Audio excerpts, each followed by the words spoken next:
এখন আমি অনেক মজা করে ললিপপ খাবো। আরে আমাকেও দে না। বাচ্চারা এই নাও। আরে স্যার আমার তো ললিপপ দরকার, এই ক্লে দিয়ে আমি কি করব? হ্যাঁ স্যার সত্যি, এটাতে আমরা কি করব? যে এই ক্লে সাহায্যে সব থেকে সুন্দর আর্ট বানাতে পারবে তাকে আমি অনেক সুন্দর সুন্দর গিফট দিব।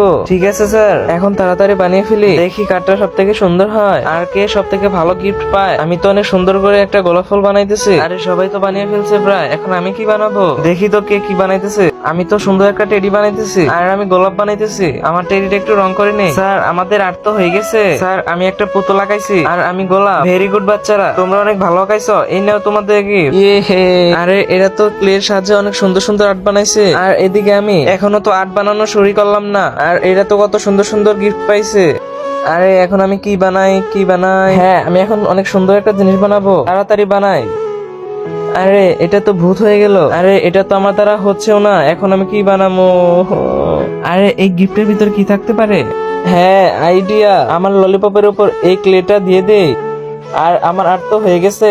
স্যার স্যার স্যার দেখেন আমি আর্ট করছি। আরে এটা কি? ওটা আপনাকে কিছুক্ষণ পরে বলতেছি, আপনি চলেন আমার সাথে। আরে তুমি আমাকে এখানে কেন আনলা? এটা ফালাই দিলা কেন? ওয়াও ললিপপের গাছ, তুমি অনেক ভালো করছো। এখন আল্লাহকে ভালোবেসে থাকলে আর তুমি যদি এই ললিপপের গাছ থেকে ললিপপ খেতে চাও তাহলে এখনই ভিডিওতে লাইক করো, চ্যানেলটি সাবস্ক্রাইব করো।